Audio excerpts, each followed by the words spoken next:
Le père de la série Star Wars, George Lucas, célèbre aujourd'hui son 70e anniversaire. Pour parler de son empire cinématographique, on a invité le professeur en marketing à l'Université d'Ottawa, Luc Dupont. Salut Luc! Bonjour Ray, comment ça va? Ça va bien toi? Oui, ça va bien. Toi, es-tu plus Star Wars ou Star Trek? Ouais, ben c'est la question classique. Je voyais même qu'il y avait des sites sur Internet, des gens qui ont consacré, je dirais pas leur vie, mais en tout cas leur site Internet à se poser la question. Puis généralement, on s'entend pour dire qu'à la fin, ils ont une chose en commun, c'est évidemment l'utilisation du mot Star. Ouais. Mais pour le reste, il y a deux clubs. Moi, je te dirais que j'aime bien les deux produits pour toutes sortes de raisons. Évidemment, que ce soit sur le plan du mythe, de l'histoire, de l'innovation aussi, parce que dans le cas de Star Trek, bien sûr, c'est ce que j'appellerais avant l'heure le Benetton. Hein? C'était la première fois qu'on avait un crew composé là, multiracial, noir, asiatique. On avait même le soviet, en fait, le communiste, tu te souviendras, à la Chambre des moteurs. Et dans le cas, bien sûr, de Star Trek, c'est, je pense, la force de George Lucas, c'est de reprendre tous ces concepts-là, que ce soit le Star Trek, que ce soit Flash Gordon et bien d'autres avant lui, et puis de mettre tout ça dans une bonne histoire. OK. Acheter un cadeau de fête à George Lucas à 70 ans, c'est pas facile. De toute façon, il peut se payer à peu près tout ce qu'il veut. C'est quoi la fortune de M. Lucas? Effectivement, aux dernières nouvelles, il valait 5,1 milliards de dollars. 295e fortune sur la planète, en fait, en 2014, selon Forbes. Faut dire qu'il y a eu un petit coup de main en 2012 avec un chèque de 4 milliards. Je dis un chèque de 4 milliards dans les faits, un certain nombre d'actions de Walt Disney, plus un chèque, ce qui fait de George Lucas, au moment où on se parle, probablement l'un des actionnaires les plus importants de Walt Disney, dont le titre, d'ailleurs, n'a pas cessé d'augmenter depuis cette transaction-là. On peut imaginer, on se met dans sa peau l'espace d'un instant. Il sentait évidemment le poids des années, 67, 68 ans. Qu'est-ce que je fais? Est-ce que je garde ça? Est-ce que je lègue ça à mes enfants parce qu'il a quelques enfants? Ou est-ce que je vends ça à une propriété ou à une entreprise qui, elle, est susceptible de rester en vie longtemps puis de garder ça là, fleurissant? Et je pense qu'à la fin, il a dit, prenons le chèque, plus les sous, plus les actions, et assurons-nous évidemment de la pérennité de la franchise en question. Donc, Walt Disney, je pense qu'il ne se trompe pas. Est-ce qu'on exagère ou est-ce que je pousse un peu trop en disant qu'il a changé l'industrie du cinéma, George Lucas? Je pense que tu as tout à fait raison, pour toutes sortes de raisons. Souvenons-nous, jusqu'à ce moment-là, un film, c'est un film. Mm-hmm. Et à partir de George Lucas et de La Guerre des Étoiles, un film, ça devient bien sûr le film, mais qui à bien des égards est un prétexte. Je te dis ça parce que aux dernières nouvelles, l'ensemble des entrées de vente de billets de tous les films de Star Wars ont généré quelque chose comme 10 à 15% des revenus totaux. Le reste, c'est les bébelles, c'est les jeux vidéo, quelque chose comme 3 milliards de dollars. Ce sont les livres, 100 millions de copies vendues depuis les tout débuts. Les DVD, 2,5 milliards de dollars. Si bien qu'à la fin, là, on s'entend pour dire que les billets ont vendu, les billets de films ont généré quelque chose comme 4 milliards de dollars. Et en parallèle, la totalité de la franchise, elle, a généré quelque chose comme 30 milliards de dollars de revenus. OK. Est-ce qu'on voyait ça venir, que George Lucas allait faire du cinéma ou gagner sa vie dans cette industrie? Je pense que comme bien des choses, il y a toute une série d'incidents. George Lucas, dans les faits, nous dirait probablement, je rêvais de devenir un pilote de voiture. Ouais. J'avais 18 ans, je me suis cassé la margoulette, je me suis ramassé à l'hôpital et là, j'ai réfléchi un peu. Je me suis aperçu que c'était un peu dangereux. Des années plus tard, il rêve de devenir, en fait, de travailler du côté de la US Air Force. Okay. Et là, en faisant la petite enquête sur Lucas, on s'aperçoit qu'il y a un paquet de tickets d'excès de vitesse qui sont pas payés. Okay. Et c'est à ce moment-là, c'est le prétexte qu'on a utilisé pour ne pas l'accepter. Alors là, il semble-t-il qu'il a compris qu'il avait comme pas le choix de faire autre chose. Puis faire autre chose, pour lui, c'était faire du cinéma. C'est sûr que c'était sa grande passion. Bon, il va le dire par la suite.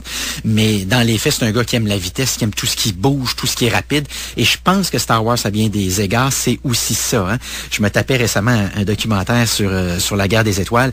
Et ce qu'on racontait, c'est que ce qu'on a gardé pour le premier Star Wars, c'est tout ce qui était potable. C'est-à-dire que il est arrivé, par exemple, que dans certains cas, les séquences soient mauvaises ou pas à la hauteur et qu'on décide de la reprendre 2 puis 3 fois, en fait, de la faire jouer dans le film à 2 ou 3 reprises, là, pour l'œil averti. Oui. Alors, tu vois que lui, en regardant ça, en faisant le montage, il s'est aperçu que la clé d'un film, et c'est ce qu'il va dire toute sa vie, et c'est ce que Harrison Ford va raconter par la suite, parce qu'évidemment, Harrison Ford, qui dit George Lucas, dit Harrison Ford, indirectement. American Graffiti, c'est Harrison Ford, Star Wars, La Guerre des Étoiles et Indiana Jones. Et ce sont toutes des propriétés de George Lucas.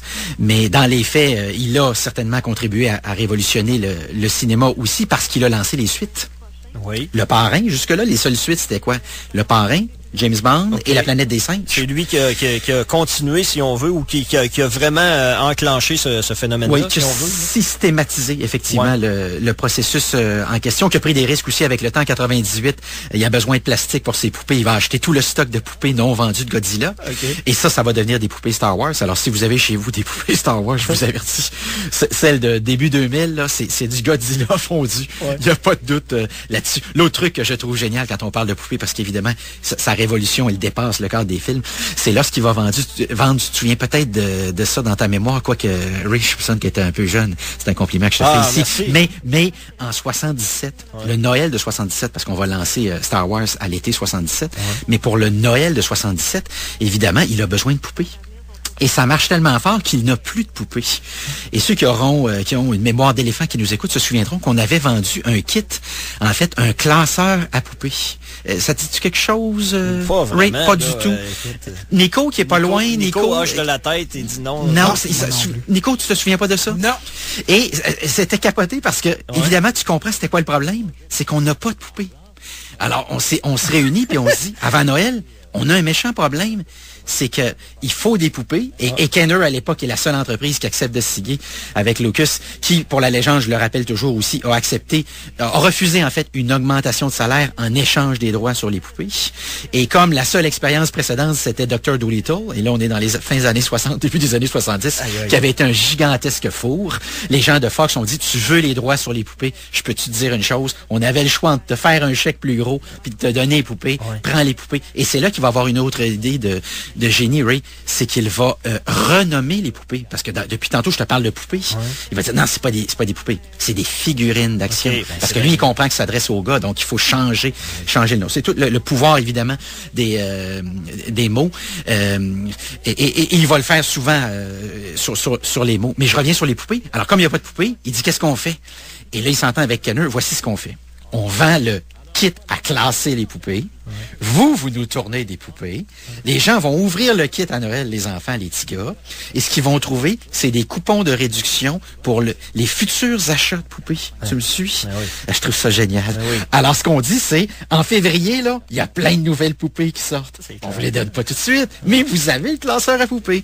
Alors, c'était génial. Alors, lui, au fond, il s'était fait prendre par le succès du film parce qu'on espérait au mieux générer quelque chose comme 20 millions de dollars parce que les films précédents avaient plus ou moins marché dans le domaine de la science-fiction. Tout ça a commencé avec des tickets de vitesse. J'ai bien suivi ton histoire. Là. Absolument. Et ça débute aussi, curieusement, Ray, ça débute avec certains géants du cinéma québécois, Jean-Claude Labrec, Claude Jutras, des documentaires, ce sont des films japonais également, et lui va tomber en contact avec ça. C'est Joseph Campbell aussi, qui lui va écrire un livre célèbre sur la mythologie que j'enseigne. Tout ce que je te raconte là, j'enseigne ça dans un cours qui s'appelle Culture populaire à l'Université d'Ottawa, et dans lequel Campbell disait, au fond, toutes les histoires qui marchent respectent, à quelques différences près, à peu près toujours la même mécanique. Et depuis ce temps-là, ce qui est assez fameux, c'est qu'il y a un auteur aux États-Unis qui a pris un chronomètre, qui a pris les 40 quelques meilleurs films de l'histoire du cinéma, et avec son chronomètre, il a dit, voici étape 1, tel qu'identifié par Campbell, étape 2, étape 3. Et ce qu'il constate, c'est qu'effectivement, dans la totalité de tous ces films-là, on respecte à peu près toujours ce qu'on va appeler la même structure mythique, qui fait qu'une histoire, ça commence à peu près toujours par un gars qui franchit un pont en 4x4. Hein? Puis là, on sent qu'il change de vie. Je pense à plein de films quand je te dis ça. Là. Et c'est comme ça que ça débute. Alors, Lucas va aller voir Campbell, puis il va dire, écoutez, moi je capote sur votre livre, je l'ai lu au complet, voici l'histoire que je viens d'en faire une histoire, elle fait 14 pages, je l'ai écrit à la main, et tous ces scénarios, il les écrivait à la main, jusqu'à la fin, et il dit, est-ce que j'ai tous vos éléments qui doivent normalement composer une histoire efficace? J'ai la princesse? Oui. Est-ce que j'ai le prince? Oui. Est-ce que j'ai le mentor? Oui. Est-ce que j'ai le chevalier noir? Oui. Est-ce que vous avez la planète maudite? Oui. Est-ce que vous avez les poursuites? Ça peut être des poursuites tantôt en avion, mais dans ce cas-ci, les poursuites en espèce de jet supersonique? Oui. Alors tu vois un petit peu, est-ce que j'ai les combats de sabre? Oui. Alors, à la fin, Campbell va dire, mon meilleur élève dans ma vie que j'ai eu, au fond, c'est George Lucas, qui lui a pris mon livre, puis on a fait une histoire à succès. Est-ce que tu as un élève qui s'en va vers ça ou non? Moi, j'ai plusieurs élèves qui s'intéressent à toutes ces choses-là. C'est drôle que tu me poses la question parce qu'aujourd'hui, j'ai justement quelqu'un qui commence à travailler sur Hunger Games et qui va faire sa thèse de maîtrise là-dessus et qui, évidemment, va se poser une question toute simple. Pourquoi ça pogne autant? Probablement qu'on découvrira que Campbell avait à quelque part déjà donné un petit peu la recette. OK. On jase avec Luc Dupont. George Lucas a 70 ans. C'est juste fascinant, c'est tout. Il y a Star Wars, mais il est derrière d'autres succès, George Lucas également. Oui. THX 1138, qui est un film qui sort une fois de temps en temps, que tu peux voir à Télé-Québec le samedi, dimanche après-midi. En général, quand c'est pluvieux. Genre en fin de semaine. Là, j'ai tenté de me le taper au complet à quelques reprises. J'ai jamais réussi. Mais en même temps, c'est ce qui commence la carrière de Lucas, donc c'est pas rien officiellement avec la Warner. Et c'est important parce que au départ, c'est un film qu'il va tourner à l'université dans son cours de cinéma. Et le professeur va exiger un travail, en fait un petit bout de film qui va faire 5 minutes, qui doit faire 5 minutes. Je le précise parce que Lucas va remettre un film qui va durer une vingtaine de minutes. Et tu devines qu'il y a des étudiants qui vont lever la main en disant « Hey, monsieur, c'est un peu injuste. Vous nous aviez demandé 5 minutes. Lui, il fait 20 minutes. Il triche, le petit maudit. » Puis évidemment, le professeur va répondre « Écoutez, je peux pas le pénaliser d'être curieux. » Au fond, il s'est donné juste un petit peu plus de trouble. Évidemment, on connaît l'histoire ou la suite de l'histoire dans ce cas-ci. Il va faire American Graffiti, dans laquelle tu vois quelques courses de voitures. C'est là qu'il va entrer en contact avec Harrison Ford, qui est un menuisier. Alors, rien à voir avec un acteur de cinéma. Instantanément, il va le voir, il va dire, lui, là, au fond, c'est un archétype extrêmement important. Et c'est pour ça que tu vas le revoir par la suite dans La Guerre des Étoiles. Et pour la petite histoire, Lucas ne voulait pas qu'Harrison Ford soit dans La Guerre des Étoiles. Il va l'amener, en fait, il va l'inviter au screenshot, mais il va lui dire, écoute les autres acteurs, puis fais-leur la réplique. Mais je veux juste t'avertir, tu ne seras pas dans le film. Et en cours de route, Lucas, en regardant tous les petits bouts de film par la suite, dit, dans le fond, mon meilleur, c'est Harrison Ford. Mon Maverick, là, hein, c'est un personnage archétypal, là, on en parlait il y a 2 instants, de Campbell. Mon personnage, là, mon Maverick, là, c'est Harrison Ford. Donc, je le reprends. C'est drôle parce que l'autre petit bout d'histoire qu'on sait depuis aussi, c'est qu'il ne devait pas faire Indiana Jones non plus. Et c'est encore une fois, et Spielberg dans ce cas-ci, et Lucas, qui vont leur regarder les petits bouts de film et qui vont dire, dans le fond, notre meilleur, c'est Harrison Ford. Et juste pour te dire, Ray, il faut que je te raconte une autre petite anecdote bien amusante sur La Guerre des Étoiles. C'est qu'au moment où on tourne le film, on tourne un petit bout de film, en fait une partie du film en Angleterre. Et ce sont, les employés là-bas sont syndiqués, sont très exigeants, veulent pas travailler après 4h30 l'après-midi. Lorsque Lucas dit, on devrait faire la scène comme ceci, la tournée comme cela, écoutez, c'est pas dans nos contrats, tu nous demandes quoi faire, on va le filmer. Tu vois un peu le genre. Donc, il y a toutes sortes de problèmes. Si bien qu'à un moment donné, il finit par penser que son film, La Guerre des Étoiles, va être un gigantesque four.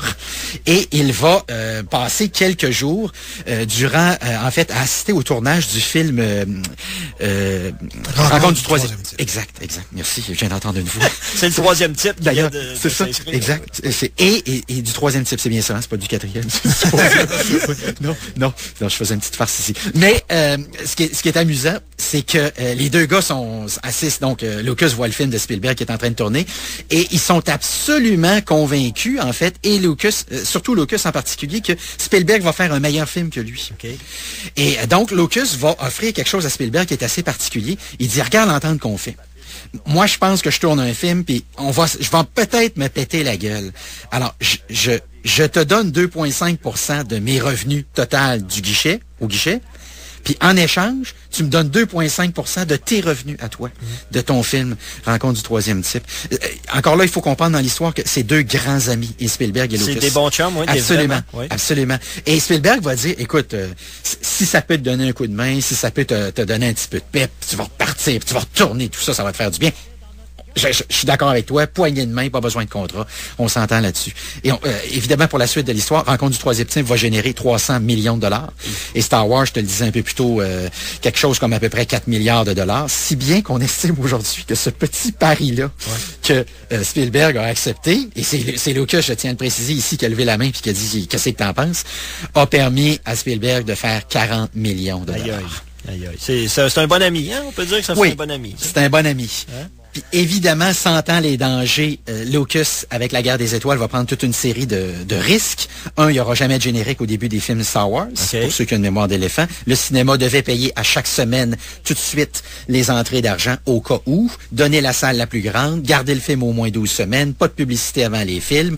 Alors tu vois que pour se protéger, Lucas avait prévu toute une série d'actions marketing. Et en cours de route, comme il va s'apercevoir que pour tourner un film, ça prend des effets spéciaux, qui est-ce que je pourrais bien appeler? Puis là, il s'aperçoit assez vite que, maudit, il n'y a personne qui fait ça à temps plein, puis qui le fait avec suffisamment de talent. Pourquoi je ne créerais pas cette entreprise-là? Alors, il va créer éventuellement cette entreprise-là. Il se pose la même question pour le son. Il se pose la même question, évidemment, éventuellement pour les films pour enfants, Pixar, qui va devoir vendre malheureusement à cause du divorce avec sa femme, et qui va acheter Pixar. Évidemment, Nico, c'est ça, tout de suite, je suis sûr.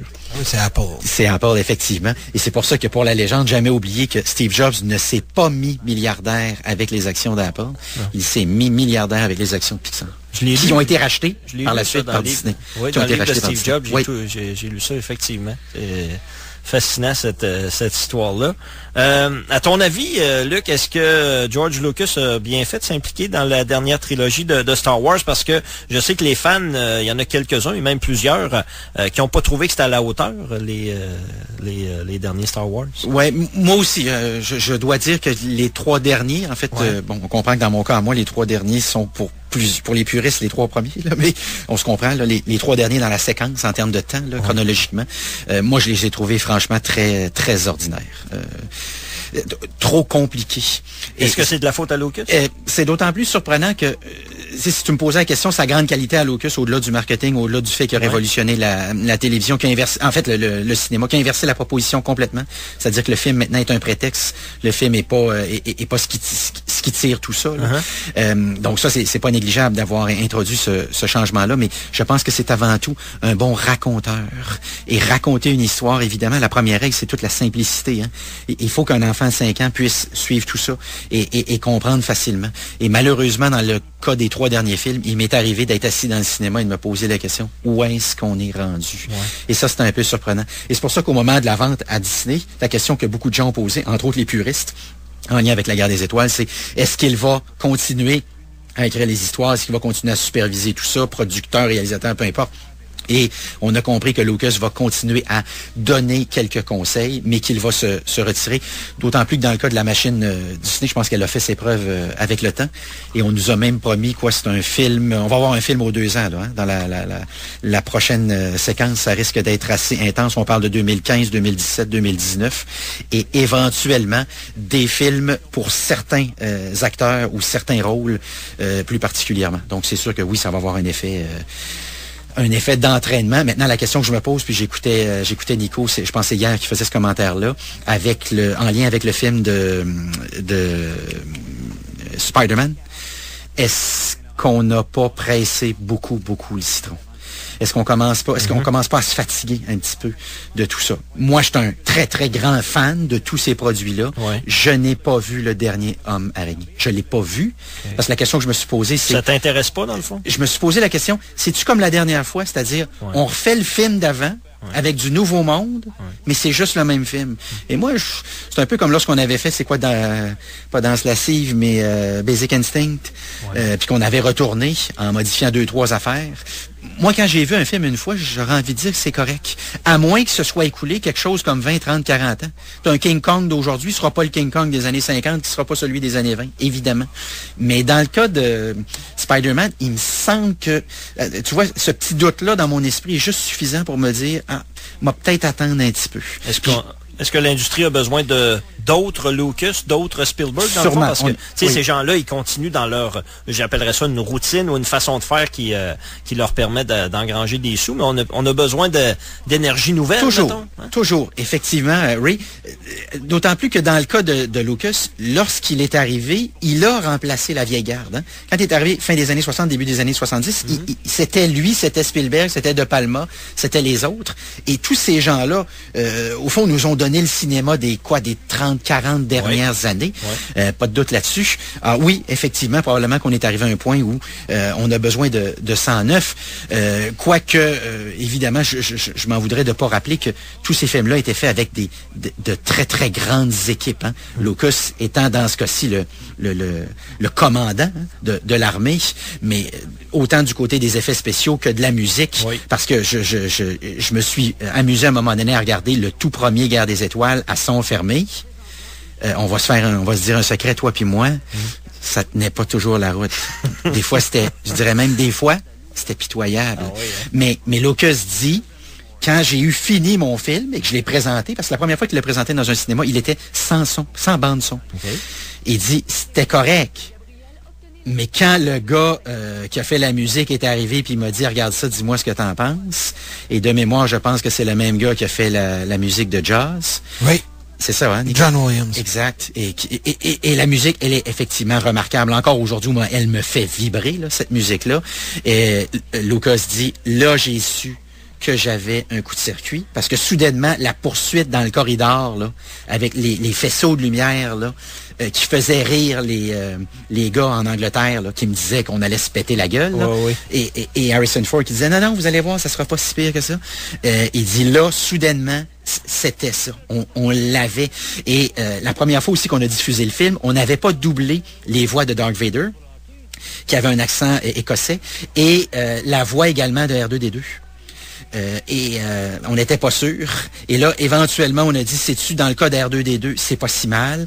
Dans le cas de Darth Vader, avec un accent écossais, ça tient pas la route. Ça nous prend un gars qui a une voix, là, tu sais, grave, puis qui a l'air agressif.